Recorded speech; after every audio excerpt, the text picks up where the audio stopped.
Keep Rose, what do you say, Woody? I know this is the keeper coming at you from the man cave.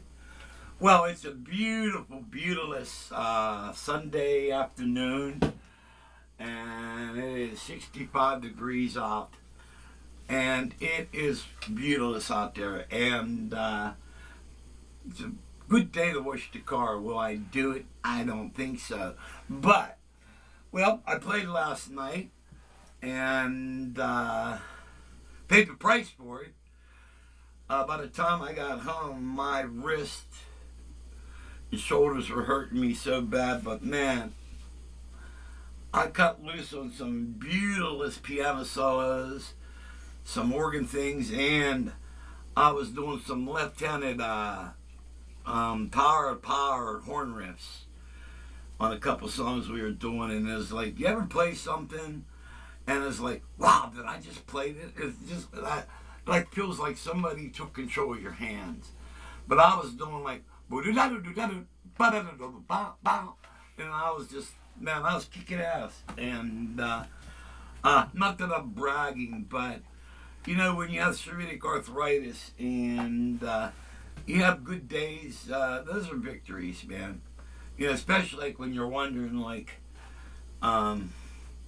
man, will I ever be able to play like I used to play? You know, then you have those good nights, and that's a good thought to have. You know, so you could screw it up by playing your next gig really crappy. But had a good gig last night. But a buddy of mine called me today, and we were talking about the golden times, the 60s and 70s and 80s and stuff, when you played in a band with like-minded musicians, very talented people, and but you know, it seems like a thing that's missing is like, and I haven't found this in a long time, where like you play in a band and you guys are out there and you're playing, and everybody in the band listen to each other. So you may be playing, and all at once the drummer switches up on a more funkier groove. Next thing you know, the bass player's on it. You know, then as a percussive piano player, I'm on it. You know, then the guitar player starts really in it. And then before you know it, you guys kind of just take off on something. And then you guys have what I call a magical moment, you know. But it seems like nobody listens to each other anymore. It's like, I don't know whether is that a lot of my fellow killer players have all died off, you know, and me and a bunch of friends are like the last of the that particular breed. But yeah, it just seems like, you know, band used to be like a family, you know. I remember we used to have I put a band together called House Arrest, and it was like a family, you know. And we'd have a band kitty, all right, and I would take so much money because we owned the big truck. That was during the time of the big lights and the gigantic PA systems, and you had to have a light man and sound man and all that big production. But I'd have the kitty, you know, and when we would have extra money, you know, I would take maybe $150 out of the kitty, and I'd buy maybe like a quarter keg of beer and maybe a bottle of rum and maybe a bunch of other goodies and a bunch of meat and stuff. And, you know, we'd have these cookouts, a nice band event, you know, and we'd maybe set the equipment out outside and just have a party and, you know, be like a family. And but you don't see that anymore, you know. It's just like it's a different outlook, you know. Everybody's more narcissistic, you know, and it's a shame, you know. And but they had a pretty good gig. I was a little bit nervous because my wife had to be alone that night, and no, she's doing pretty good. But you know, I had to leave her home. But thank you to my buddy Danny, who was on standby, and in case Carol needed somebody, Danny he was willing to come down and help Carol. And so thank you, Dan. God bless you. I love you, brother. And he was also the guy we were talking about. Also, Danny called me today. He was, he's kind of new to the Chrome EX, and he was looking for some really cool pads. And, and I says, no problem, because my 73 EX is set up all the time here. It's right above the B3. And so I brought it up, and man, awesome pads. It's kind of weird because I kind of have two worlds.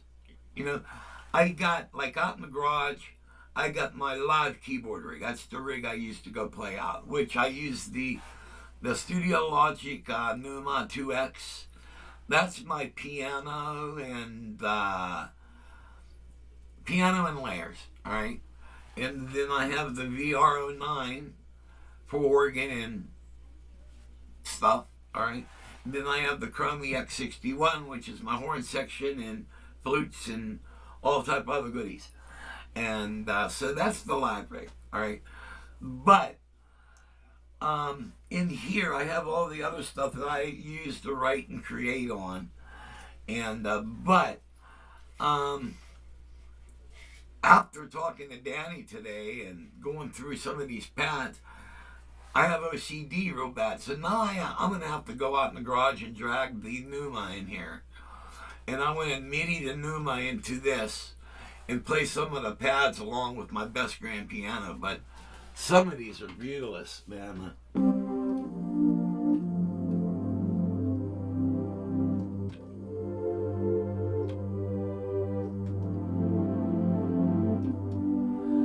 I told Dan, don't forget, I had the Chrome EX for a year before I knew this, but to the right of your volume knob, and let's put some dBs on this.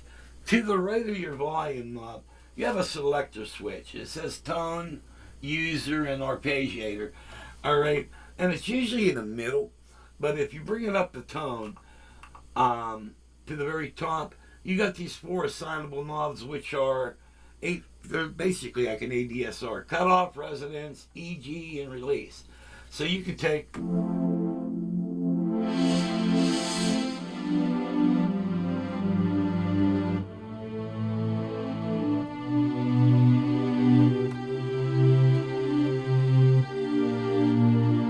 here, I'm gonna bring this back to the original song.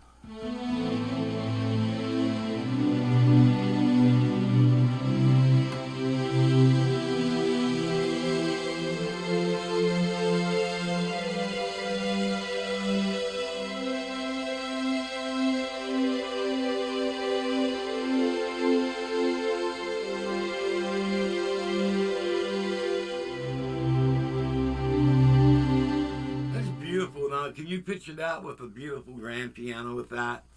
So, and my Numi does good layers and stuff, but nothing like what you're going to find in this. Remember, this got the M50 and the X3 engine in it. So, it's beautiful. Beautiful sounding keyboard. Which kind of, I was also talking to my buddy Tommy, who's another keyboard player. Most of my friends are keyboard players. All right, wonder why that is. Duh. And we were talking, in the early days, in order to sequence, and I'm talking like 80s, all right, you had to have a sequencer, and in my case, I had a Korg Squid 8, which used floppies, but they were, instead of the 3.5 floppies, they were the 2.8, basically word processor disc. And they were costly. They like, a regular 3.5, what are they, 5 cents or whatever back then. And, but a box, I think, what was it, a box of, maybe 12, like $20, maybe 25. They were expensive. I even think 30, I don't know. But they were very expensive. And, but, okay, so you had to have a sequencer, all right? Then a multi-timbre module or keyboard, all right? So you had to have that. Then a drum machine, all right? So you had these three devices, and then you had to MIDI them all together, and then you had to tie them all together with a MIDI clock. All right. So basically, you're picking drum patterns, and through MIDI, you're running through various drum patterns of the song. All right. Then you're writing bass lines and rhythm tracks and all this other stuff on the sequencer, thus using the keyboard as a sound module. All right. And then, so you have all this stuff working. All right. So then it comes the 90s, and I bought the Korg X3. And that was the keyboard that actually started my love affair with Korg. Now, I can't remember, I'm thinking about maybe, yeah, it was like 1980. I forget when the Poly 800 came out. Like, okay, my first Korg keyboard was the MS-20 and an MS-10. All right, so I had those, and you basically like a mini Moog, you had to operate all that stuff. So then I had that. That was my very first Korg. Then I went to the Poly 800, and I really liked that keyboard. That thing did so many things. It was really cool. And when I toured with the Vogues, that was one of the keyboards I used. That and a Juno 2. All right, that was the Juno with the membrane switches on it. All right, the Juno Alpha 2, I believe that's what it was, and really cool keyboard. And with the Vogues, I wasn't allowed to take a lot of keyboards, but what I used is we used the Poly 800, the Juno 2, and the Moog Prodigy, and a Wurlitzer electric piano. All right, and that's what I took on my first tour. And then the second tour, I had more stuff I used. All right, but and then later on, I bought the X3. Then I also picked up the Korg DW8000, and I had two of those, and that was my answer for the DX7. All right, because I hated Yamaha back then because everybody kept saying, "Man, you got to have a DX7. You got to have a DX7." I never had the money to buy one. And even people who knew that I didn't have the money to buy a DX kept on saying, "You should get a DX." Well, you know damn well I got the money. Why do you keep bugging me? All right. So when I did get the money, I said, you know what? Screw Yamaha for making that thing so expensive. I bought the DW8000, and I kicked everybody's ass with it. And so there. And so I was really proud of that. And then another really cool keyboard by Korg was the BX3, which was their double keyboard organ. And I tell you what, that thing sounded great. Now, the internal Leslie in that keyboard sucked. But so I used that with a real Leslie, so it made no difference anyway. But that was a very cool organ. And I don't know how, back then they didn't, the sample technology wasn't, I don't think that was a sample. I don't know how they arrived at to be able to capture the essence of a Hammond like that. And then there was a couple other ones. Y'all remember the Krumar? What was the, I get these two mixed up. There was one, I think it was made by Univox. They had the real wide drawbars, like the drawbars like 1.25 inches wide. So you had these big drawbars, but it sounded great. And I think one was called the Organizer, and I think that was made by Univox. The Krumar had one, I think it was called the Organizer. And those all sounded great. So you had those two, and then they had the Korg BX3 and the Korg CX3, which was a single version, all right? And then somewhere I had the Hammond XB2, which, after a little work, that thing sounded pretty good. But the X3 was like the next step, you know, because I was At the time, I think I was rocking 2 Mirages and an Emax 2 as part of the rig. And but that X3 had a lot of stuff. It had like that heavy orchestra hits, and and it did a good work. And then they had aftertouch, and it had a really good Leslie built into it. And what was cool about the X3 was you could play the organ, but if you pressed harder, it would automatically bring in the fast Leslie. So if you go wow, wow, and put a little pressure on it, man, you're just sliding right up into the Leslie on fast speed, which is really cool. But the X3 had a really cool sequencer in it. And then you only had that screen to work with, and you had to punch in everything. And back then, it wasn't really that much work. But when you go from the X3 to the Triton, night and day, because now you got the touch screen and Korg's new way of sequencing, which I believe started off with the Trinity, because Trinity was the first keyboard to go with the touchscreen, and they had the Trinity. Then there was another cool keyboard by Korg, which was the O1W, really cool keyboard. Now, I never owned one, I always wanted one, but I played on a lot of them, because some gigs like they would fly me down, and I would have to either play what's there, or I could requisition some keyboards. And I know I went to the one gig, and they had an O1W that was part of their house keyboard things, and also a couple studio sessions. They had an O1W there, and really, really cool keyboard. And but I believe the O1W, I think it was a predecessor to the Triton.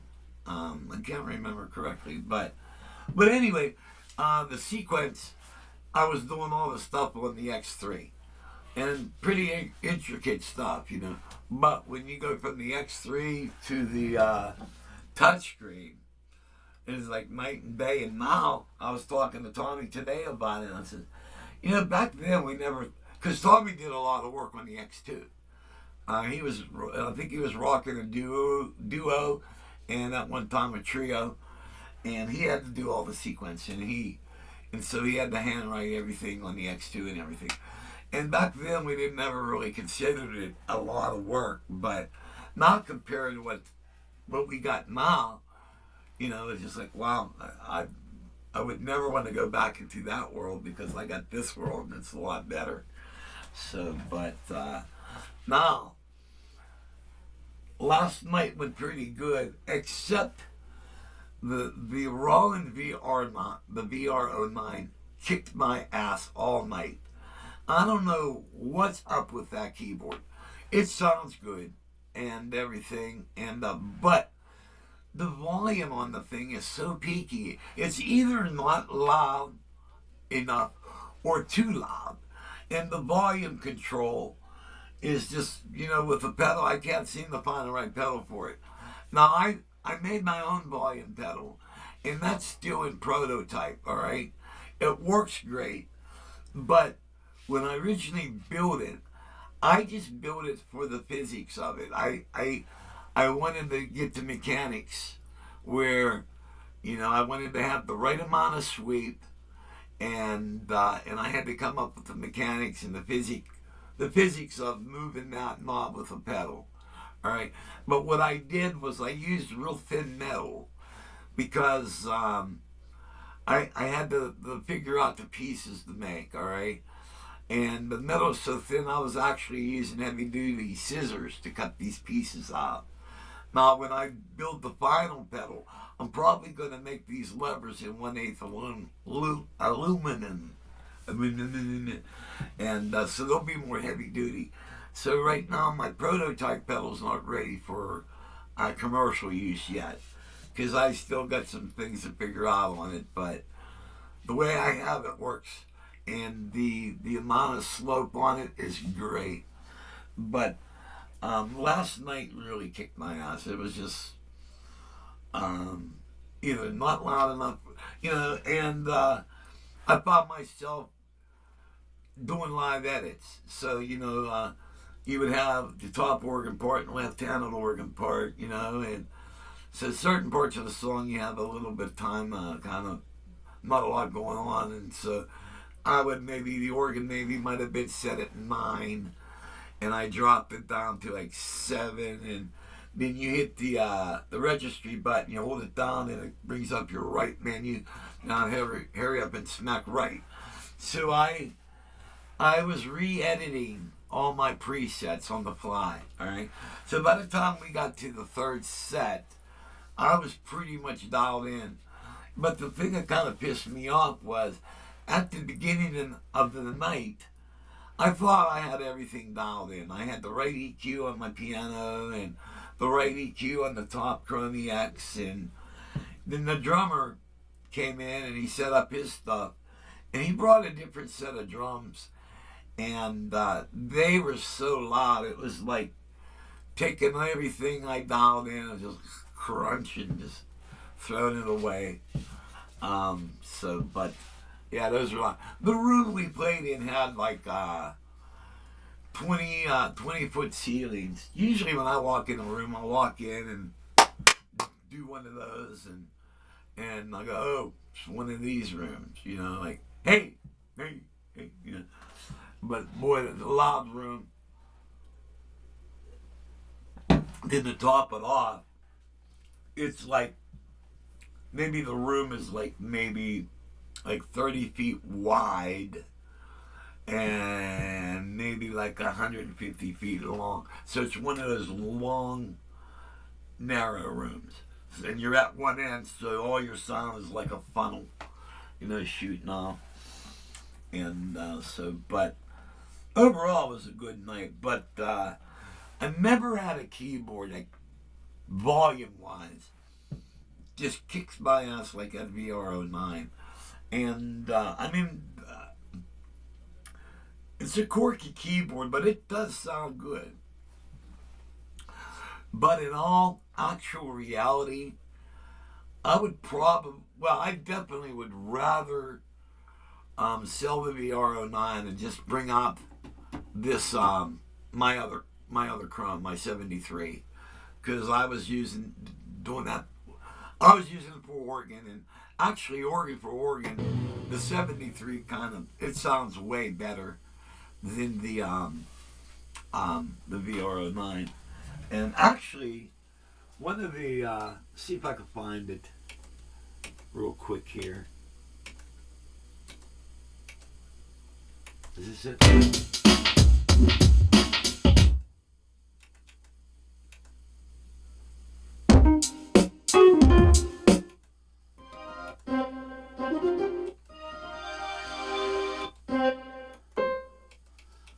I'll find it. Give me a second.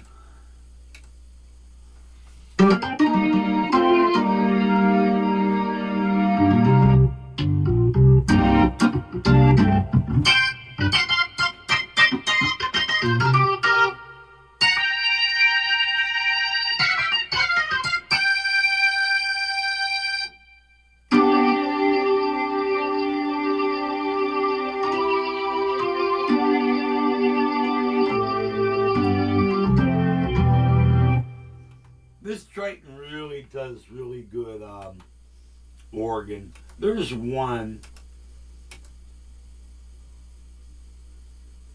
that's really, that captured the soul. Normally I can get to it pretty, maybe it's a program.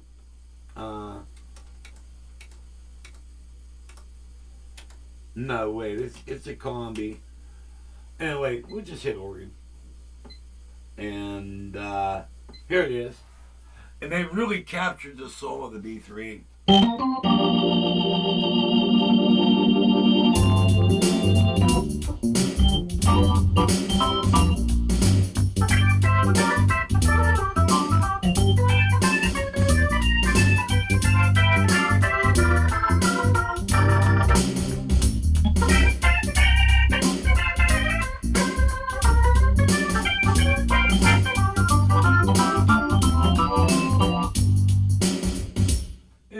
right?